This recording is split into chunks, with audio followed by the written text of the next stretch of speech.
आज का वीडियो सैनिक स्कूल की तैयारी करने वाले बच्चों के लिए बहुत ही महत्वपूर्ण होने जा रहा है, क्योंकि इसमें मैं आपको वेन आरेख से संबंधित प्रश्नों को सॉल्व करा रहा हूं, जो कि सैनिक स्कूल की परीक्षा में 2 प्रश्न अवश्य पूछे जाते हैं।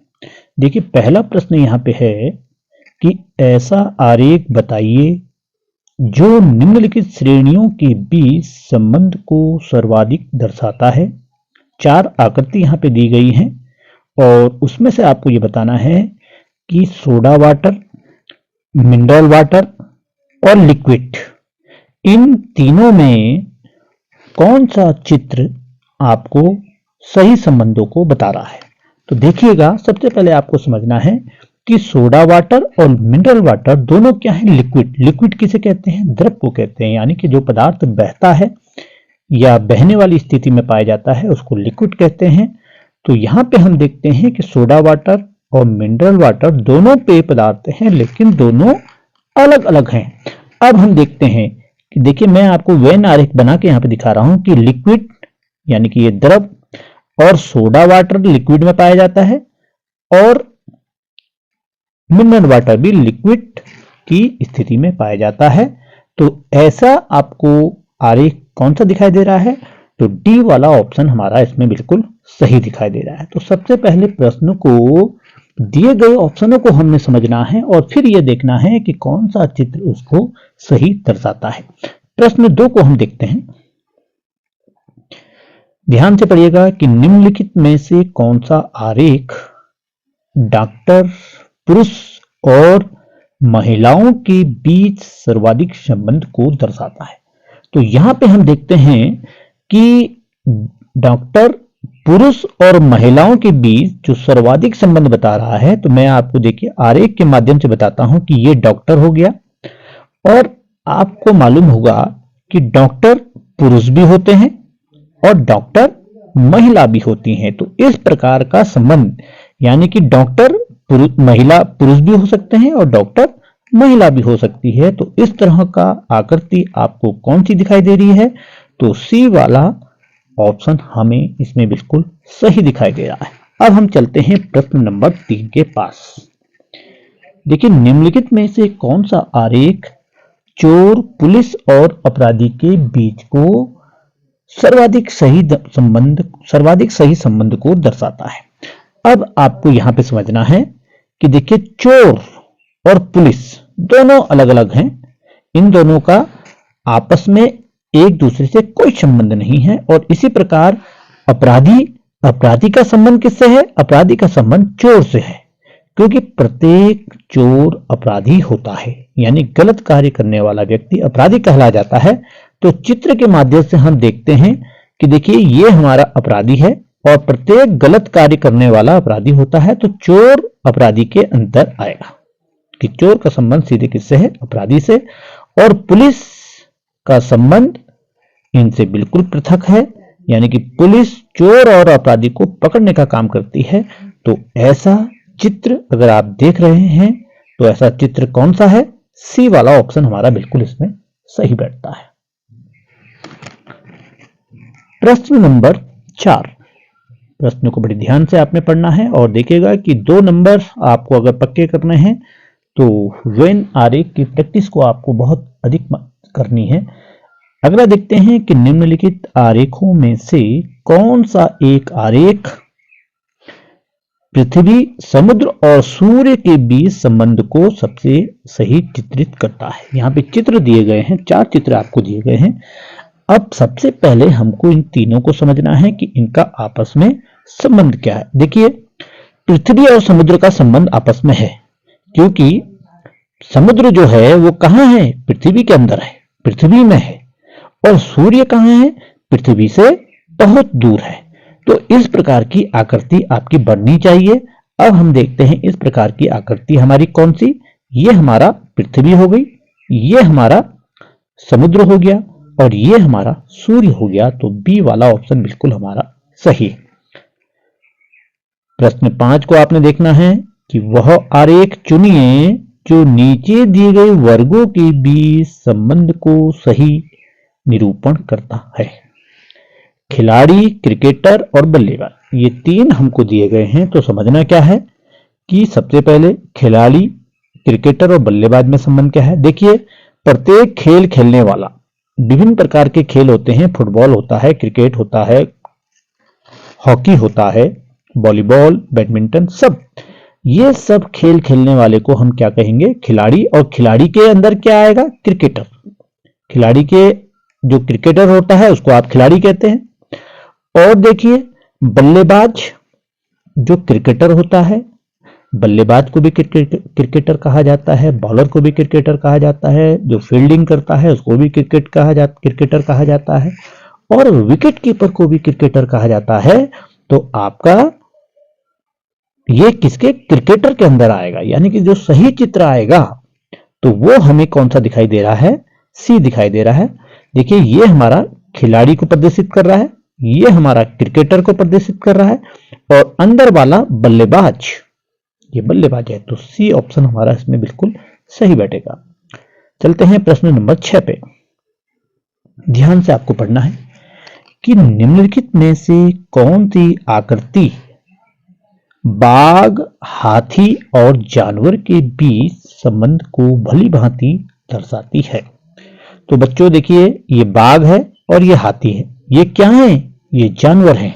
तो देखिए, चित्र के माध्यम से हम देखेंगे कि ये हमारा जानवर हो गया, और बाघ और हाथी बिल्कुल जानवर के अंदर ही होंगे लेकिन अलग अलग होंगे। तो ऐसी आकृति आपको कौन सी दिखाई दे रही है, इस प्रकार की आकृति हमें जो दिखाई दे रही है वो डी दिखाई दे रही है कि ये हमारा जानवर, ये हमारा बाघ और ये हमारा हाथी। प्रश्न नंबर 7 देखिएगा, ध्यान से पढ़िएगा। पहले प्रश्नों को समझना है और फिर हमने चित्र को देखना है। निम्नलिखित में से कौन सी आकृति चिकित्सक, शिक्षक और महिलाओं के बीच संबंध को दर्शाती है। तो यहां पे देखना है कि चिकित्सक, शिक्षक और महिलाओं। तो बच्चों, आपने देखा होगा कि महिलाएं चिकित्सक भी होती हैं और शिक्षक भी होती है। यानी कि यह हमारी महिला हो गई कि कुछ महिला क्या है, चिकित्सक भी हो सकती हैं, और कुछ महिलाएं हमारी क्या हो सकती हैं, शिक्षक भी हो सकती हैं। इसी प्रकार से आप चिकित्सक, शिक्षक और महिलाओं के बीच में, कि कुछ महिलाएं शिक्षक भी हो सकती हैं और चिकित्सक भी हो सकती हैं। तो इस प्रकार की आकृति का जो संबंध है वो हमारा कौन से वाले में दिखाई दे रहा है, बी वाला ऑप्शन हमारा इसमें बिल्कुल सही दिखाई दे रहा है। तो सबसे पहले ऑप्शनों को आपको समझना है, जैसे यहां पे दिया गया है। देखिए, ध्यान से समझिएगा कि सही निम्न आकृतियों में से पेन, पेंसिल और स्टेशनरी के संबंध को सही ढंग से कौन प्रदर्शित करता है। तो सबसे पहले आपको समझना है कि स्टेशनरी किसे कहते हैं।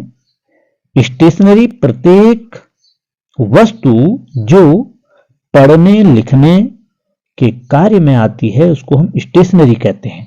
ठीक है, तो देखिए, ये हमारा क्या हो गया, स्टेशनरी हो गई। ठीक है, और स्टेशनरी के अंतर्गत पेन अलग हुआ और पेंसिल अलग हुई। तो आप देखते हैं कि ऐसी आकृति सी आपको दिखाई दे रही है कि ये हमारी स्टेशनरी, ये हमारा पेन और ये हमारी पेंसिल। तो इस प्रकार से आपको इन प्रश्नों को समझना है और करना है, और ये परीक्षा में अवश्य पूछे जाते हैं। अब देखिए प्रश्न नंबर 9। निम्न का सही संबंध दर्शाने वाली आकृति का चयन कीजिए। धूम्रपान करने वाले, वकील और धूम्रपान नहीं करने वाले। तो धूम्रपान करने वाला हम किसे कहेंगे, जो कि बीड़ी सिगरेट पीते हैं उनको धूम्रपान करने वाले कहते हैं। वकील जो वकालत करते हैं उसे वकील कहते हैं।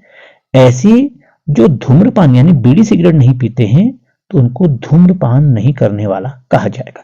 अब देखिए बच्चों, ये आपका वकील हो गए। तो कुछ वकील धूम्रपान नहीं करने वाले भी होते हैं और कुछ वकील धूम्रपान करने वाले भी होते हैं। तो यहां पे अगर आप देखेंगे तो सी वाला उत्तर हमारा बिल्कुल सही बैठता है कि ये हमारा वकील है, ये हमारा धूम्रपान नहीं करने वाले और ये धूम्रपान करने वाले। तो सी उत्तर हमारा बिल्कुल सही है।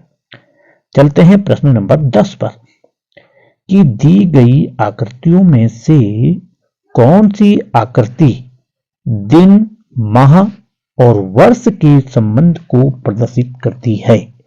तो देखिए बच्चों, जानकारी आपको होनी चाहिए कि देखिए दिन के बाद क्या होता है, महीने बनते हैं। अगर 30 दिन के बाद महीना बनता है और 12 महीनों से वर्ष बनता है, तो चित्र के माध्यम से यदि हम देखेंगे कि देखिए ये हमारा वर्ष हो गया, वर्ष के बाद हमारे माह हो गए, महीने हो गए, और महीने के अंदर क्या आता है, दिन आता है। तो आप देखते हैं कि कौन सी आकृति है, यह है। देखिए ये वर्ष है, ये वाला वर्ष के अंदर माह होते हैं, महीने होते हैं, और महीने के अंदर क्या होता है, दिन होता है। तो ए वाला विकल्प हमारा बिल्कुल इसमें सही होगा। प्रश्न नंबर 11 को देखते हैं कि दी गई आकृतियों में से कौन सी आकृति अभिनेता, पशुओं और पक्षियों को प्रदर्शित करती है। अभिनेता जो अभिनय करता है यानी कि मनुष्य से संबंधित है, पशु अलग है बिल्कुल, पक्षी जो चिड़िया होती हैं, आकाश में उड़ती हैं, उनको हम पक्षी कहते हैं। तो यहाँ पे हम देख रहे हैं कि तीनों क्या हैं, अलग अलग हैं, इनका आपस में कोई संबंध नहीं है। तो चित्र के माध्यम से ये हमारा अभिनेता, ये हमारा पशु और ये हमारा पक्षी। तो बी वाला ऑप्शन हमारा बिल्कुल सही दिखाई दे रहा है। अब देखते हैं बच्चों कि प्रश्न नंबर 12, 13, 14, 15 जो हैं, इनको हमने बताना है कि नीचे दिए गए वेन आरेख में से कौन सा आरेख दिए गए शब्दों के बीच के संबंध को सही सही निरूपित करता है। तो प्रश्न नंबर 12 को यहाँ पे देखते हैं कि महिला शिक्षक विद्यार्थी। यहाँ पे है महिला शिक्षक और विद्यार्थी, ठीक है। अब देखो बच्चों कि महिला, ये महिला हो गई कि कुछ महिला शिक्षक भी हो सकती हैं और कुछ महिला विद्यार्थी भी हो सकती हैं। तो ए वाला विकल्प हमारा बिल्कुल सही है। अब देखिए शिक्षक कवि स्नातक, ठीक है। अब हम देखते हैं शिक्षक कवि स्नातक। जो स्नातक, देखिए स्नातक जो है वो शिक्षक भी हो सकता है और स्नातक क्या हो सकता है, कवि भी हो सकता है, ठीक है। तो इसका चित्र जो हमारा बनेगा, ये बी वाला ऑप्शन बिल्कुल हमारा सही है। अब देखते हैं प्रश्न नंबर 14, भारत, देश और श्रीलंका। भारत, देश और श्रीलंका। अगर आप देखते हैं कि भारत और श्रीलंका क्या है, देश है, ये क्या है, देश है। तो यहां पे हम देखते हैं कि ये हमने देश बनाया और ये भारत हो गया और ये श्रीलंका हो गया। तो हम देखते हैं ऐसा विकल्प हमारा सी बन रहा है कि ये हमारा देश को प्रदर्शित कर रहा है, ये हमारा भारत को प्रदर्शित कर रहा है और ये हमारा श्रीलंका देश को प्रदर्शित कर रहा है। तो सी ऑप्शन सही है। अब देखते हैं प्रश्न 15, कबूतर, पक्षी और कुत्ता। हम देखते हैं कि कबूतर और पक्षी में तो संबंध है कि कबूतर क्या है, पक्षी है, यानी कि ये हमारा पक्षी हो गया और ये इसके अंदर कबूतर की जाति आ गई, प्रजाति आ गई। अब देखिए कुत्ता का कबूतर और पक्षी से कोई संबंध नहीं है, तो कुत्ता बिल्कुल हमारा अलग से प्रदर्शित होगा। तो डी ऑप्शन हमारा बिल्कुल सही दिख रहा है कि ये हमारा पक्षी, ये कबूतर पक्षी के अंदर होता है और जो कुत्ता है ये बिल्कुल अलग होगा। तो डी वाला ऑप्शन हमारा बिल्कुल सही है। तो देखिए सैनिक स्कूल की तैयारी करने वाले बच्चों के लिए ये वीडियो बहुत ही महत्वपूर्ण है। इसको देखकर आपने प्रैक्टिस भी करनी है और प्रतिदिन आपके लिए सैनिक उससे संबंधित नए नए वीडियोस में आपके लिए मैं रोज बना रहा हूं, तो आप उनको देखिएगा।